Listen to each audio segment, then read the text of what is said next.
को प्रणाम।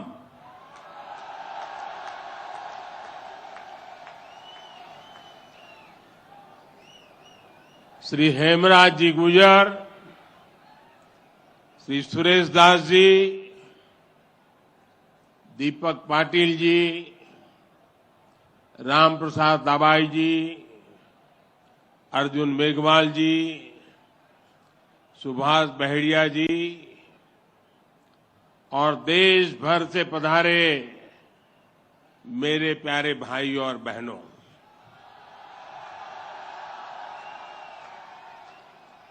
आज इस पावन अवसर पर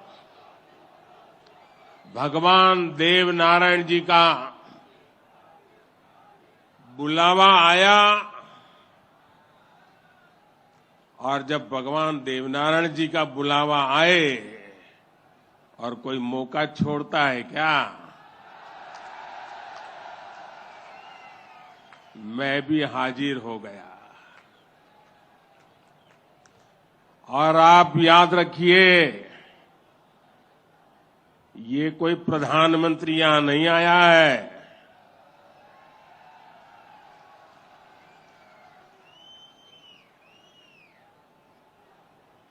मैं पूरे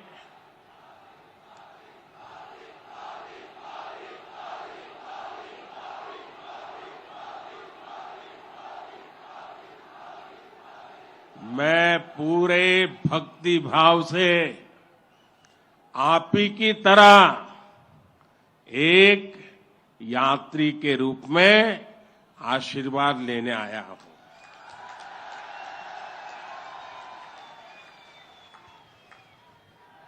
अभी मुझे यज्ञशाला में पूर्णाहुति देने का भी सौभाग्य मिला। मेरे लिए ये भी सौभाग्य का विषय है कि मुझ जैसे एक सामान्य व्यक्ति को आज आपके बीच आकर के भगवान देवनारायण जी का और उनके सभी भक्तों का आशीर्वाद प्राप्त करने का ये पुण्य प्राप्त हुआ है। भगवान देवनारायण और जनता जनार्दन दोनों के दर्शन करके मैं आज धन्य हो गया हूं।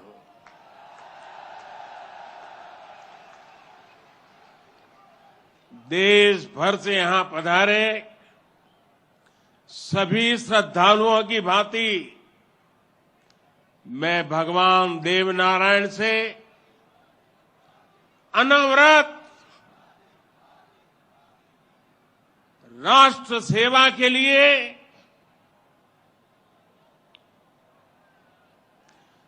गरीबों के कल्याण के लिए आशीर्वाद मांगने आया हूं।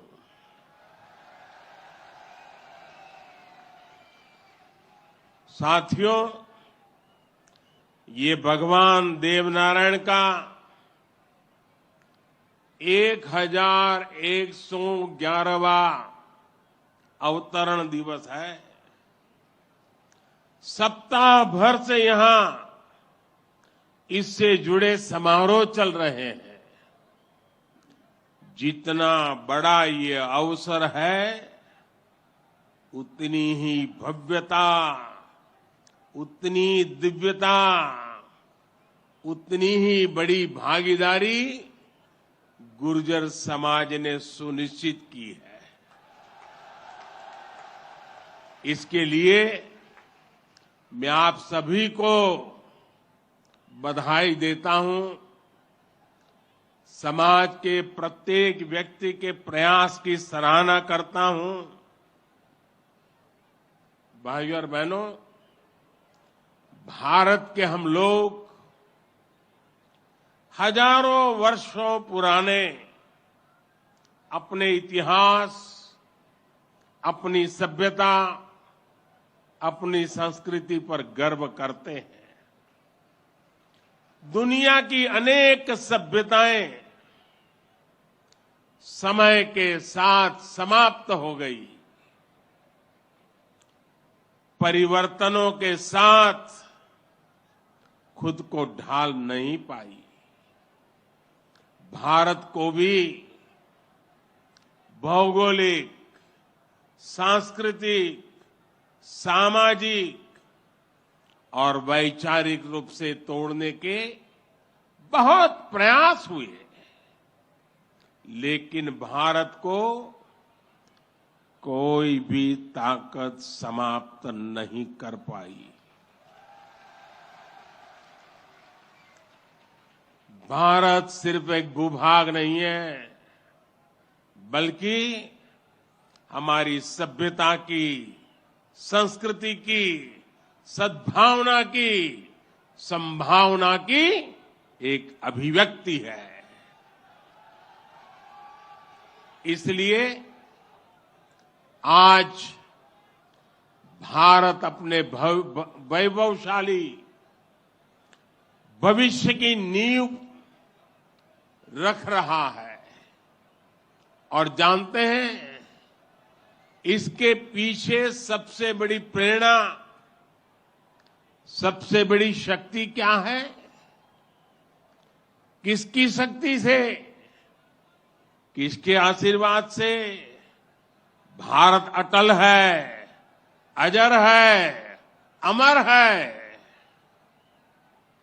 मेरे प्यारे भाइयों और बहनों, ये शक्ति हमारे समाज की शक्ति है। देश के कोटि कोटि जनों की शक्ति है। भारत की हजारों वर्षों की यात्रा में समाज शक्ति की बहुत बड़ी भूमिका रही है। हमारा ये सौभाग्य रहा है कि हर महत्वपूर्ण काल में हमारे समाज के भीतर से ही एक ऐसी ऊर्जा निकलती है जिसका प्रकाश सबको दिशा दिखाता है, सबका कल्याण करता है। भगवान देवनारायण भी ऐसे ही ऊर्जा पुंज थे, अवतार थे, जिन्होंने अत्याचारियों से हमारे जीवन और हमारी संस्कृति की रक्षा की। देह रूप में मात्र 31 वर्ष की आयु बिताकर जनमानस में अमर हो जाना सर्वसिद्ध अवतार के लिए ही संभव है। उन्होंने समाज में फैली बुराइयों को दूर करने का साहस किया, समाज को एकजुट किया, समरसता के भाव को फैलाया। भगवान देवनारायण ने समाज के विभिन्न वर्गों को साथ जोड़कर आदर्श व्यवस्था कायम करने की दिशा में काम किया। यही कारण है कि भगवान देवनारायण के प्रति समाज के हर वर्ग में श्रद्धा है, आस्था है। इसलिए भगवान देवनारायण आज भी लोक जीवन में परिवार के मुखिया की तरह हैं। उनके साथ परिवार का सुख दुख बांटा जाता है। भाइयों और बहनों, भगवान देवनारायण ने हमेशा सेवा और जन कल्याण को सर्वोच्चता दी। यही सीख, यही प्रेरणा लेकर हर श्रद्धालु यहां से जाता है। जिस परिवार से वे आते थे, वहां उनके लिए कोई कमी नहीं थी। लेकिन सुख सुविधा के बजाय उन्होंने सेवा और जन कल्याण का कठिन मार्ग चुना। अपनी ऊर्जा का उपयोग भी उन्होंने प्राणी मात्र के कल्याण के लिए किया। भाइयों और बहनों, भला जी भला, देव भला।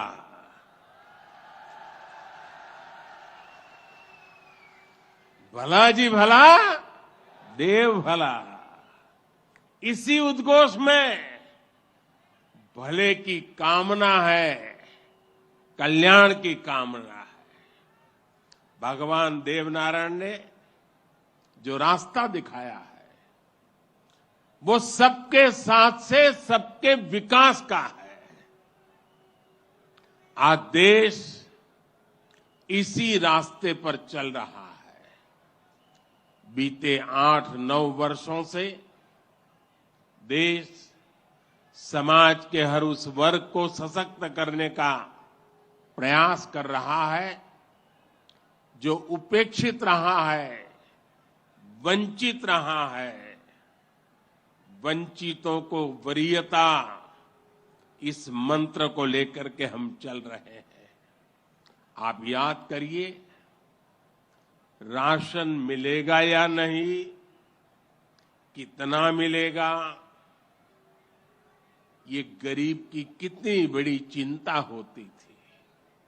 आज हर लाभार्थी को पूरा राशन मिल रहा है, मुफ्त मिल रहा है।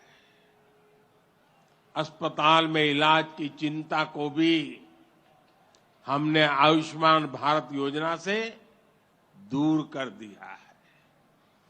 गरीब के मन में घर को लेकर टॉयलेट, बिजली, गैस कनेक्शन को लेकर चिंता हुआ करती थी, वो भी हम दूर कर रहे हैं। बैंक से लेन देन भी कभी बहुत ही कम लोगों के नसीब होती थी। आज देश में सभी के लिए बैंक के दरवाजे खुल गए हैं। साथियों, पानी का क्या महत्व होता है, ये राजस्थान से भला बेहतर कौन जान सकता है। लेकिन आजादी के अनेक दशकों बाद भी देश के सिर्फ 3 करोड़ परिवारों तक ही नल से जल की सुविधा थी। 16 करोड़ से ज्यादा ग्रामीण परिवारों को पानी के लिए संघर्ष करना पड़ता था। बीते 3.5 वर्षों के भीतर देश में जो प्रयास हुए हैं, उसकी वजह से अब 11 करोड़ से ज्यादा परिवारों तक पाइप से पानी पहुंच चुक लगा है।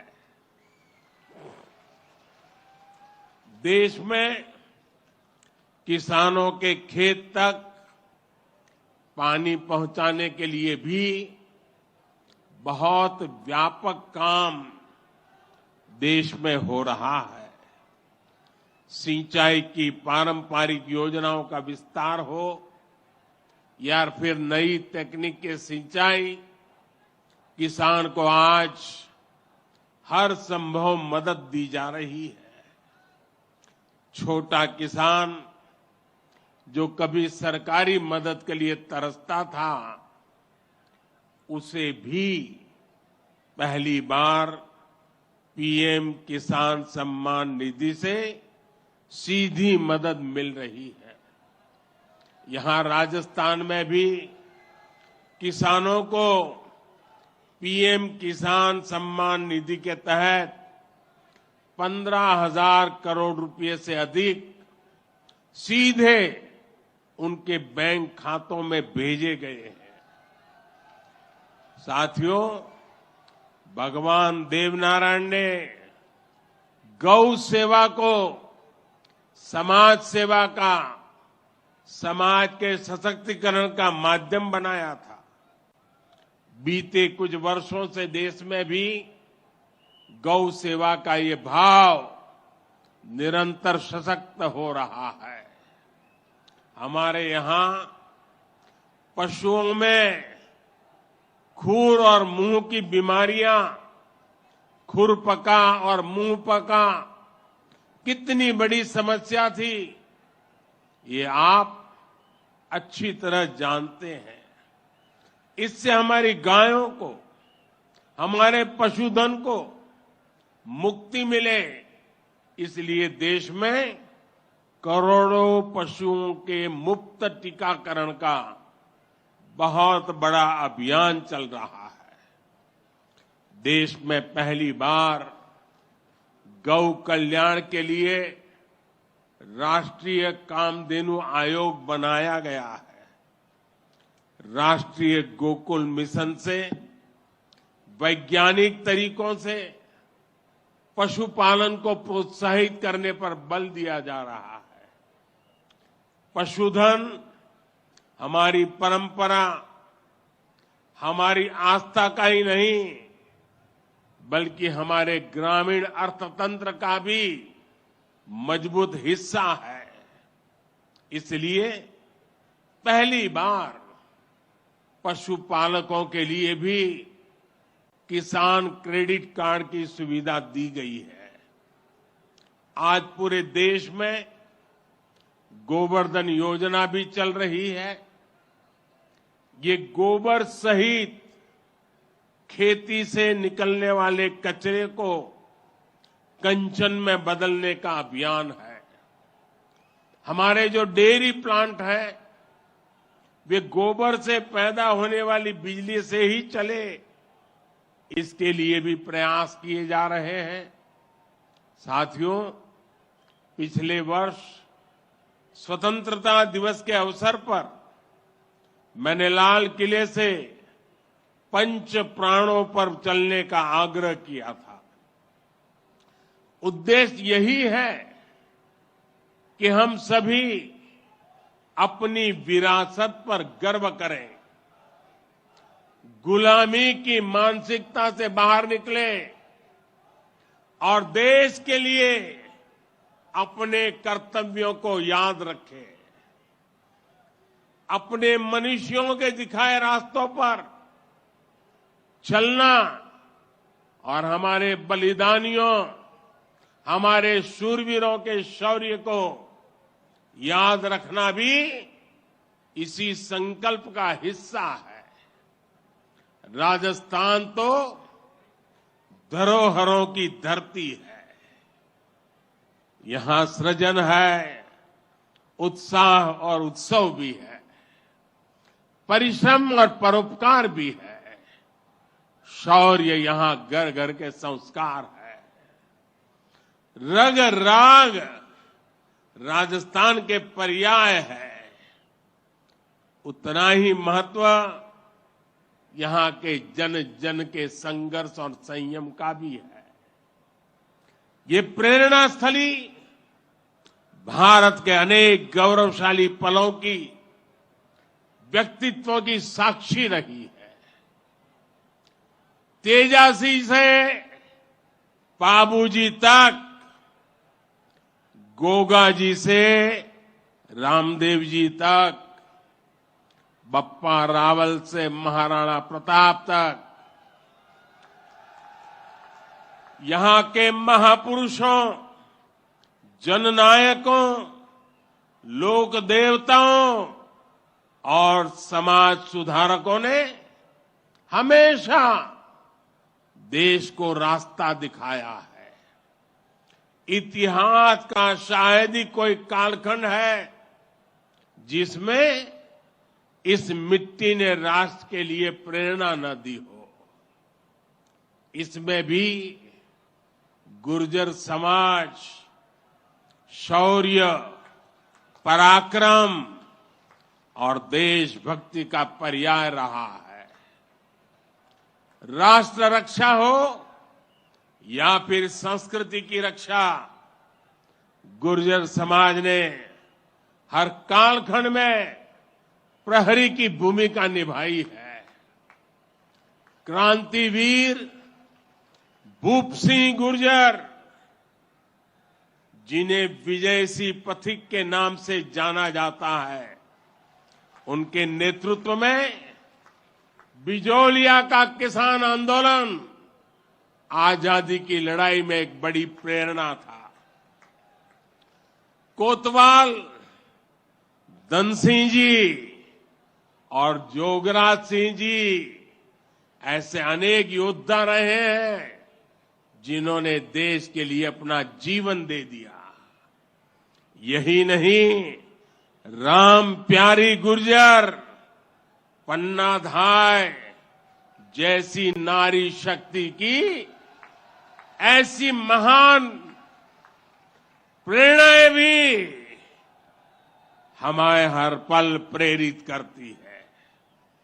ये दिखाता है कि गुर्जर समाज की बहनों ने, गुर्जर समाज की बेटियों ने कितना बड़ा योगदान देश और संस्कृति की सेवा में दिया है। और ये परंपरा आज भी निरंतर समृद्ध हो रही है। ये देश का दुर्भाग्य है कि ऐसे अनगिनत सेनानियों को हमारे इतिहास में वो स्थान नहीं मिल पाया जिसके वो हकदार थे, जो उन्हें मिलना चाहिए था। लेकिन आज का भारत, नया भारत, बीते दशकों में हुई उन भूलों को भी सुधार रहा है। अब भारत की संस्कृति और स्वतंत्रता की रक्षा के लिए भारत के विकास में जिसका भी योगदान रहा है, उसे सामने लाया जा रहा है। साथियों, आज ये भी बहुत जरूरी है कि हमारे गुर्जर समाज की जो नई पीढ़ी है, जो युवा है, वो भगवान देव नारायण के संदेशों को, उनकी शिक्षाओं को और मजबूती से आगे बढ़ाएं। ये गुर्जर समाज को भी सशक्त करेगा और देश को भी आगे बढ़ाने में इससे मदद मिलेगी। साथियों, 21वीं सदी का ये कालखंड भारत के विकास के लिए, राजस्थान के विकास के लिए बहुत अहम है। हमें एकजुट होकर देश के विकास के लिए काम करना है। आज पूरी दुनिया भारत की ओर बहुत उम्मीदों से देख रही है। भारत ने जिस तरह पूरी दुनिया को अपना सामर्थ्य दिखाया है, अपना दमखम दिखाया है, उसने शूरवीरों की इस धरती का भी गौरव बढ़ाया है। आज भारत दुनिया के हर बड़े मंच पर अपनी बात डंके की चोट पर कहता है। आज भारत दूसरे देशों पर अपनी निर्भरता कम कर रहा है। इसलिए ऐसी हर बात जो हम देशवासियों की एकता के खिलाफ है, उससे हमें दूर रहना है। हमें अपने संकल्पों को सिद्ध कर दुनिया की उम्मीदों पर खरा उतरना है। मुझे पूरा विश्वास है कि भगवान देव नारायण जी के आशीर्वाद से हम सब जरूर सफल होंगे। हम कड़ा परिश्रम करेंगे, सब मिलकर के करेंगे सबके प्रयास से सिद्धि प्राप्त होके रहेगी। और ये भी देखिए कैसा संयोग है, भगवान देवनारायण जी का 1111वां अवतरण वर्ष, उसी समय भारत की G20 की अध्यक्षता, और उसमें भी भगवान देवनारायण का अवतरण कमल पर हुआ था।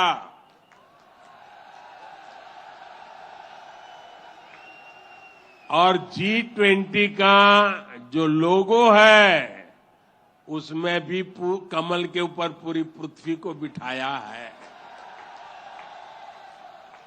ये भी बड़ा संयोग है। और हम तो वो लोग हैं जो पैदाइशी कमल के साथ हुई है।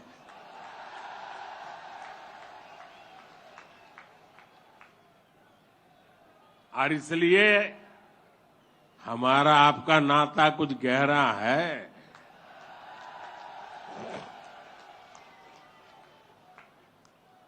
लेकिन मैं पूज्य संतों को प्रणाम करता हूं, इतनी बड़ी तादाद में यहां आशीर्वाद देने आए हैं।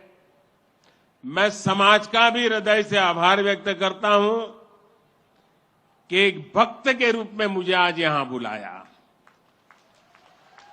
भक्ति भाव से बुलाया।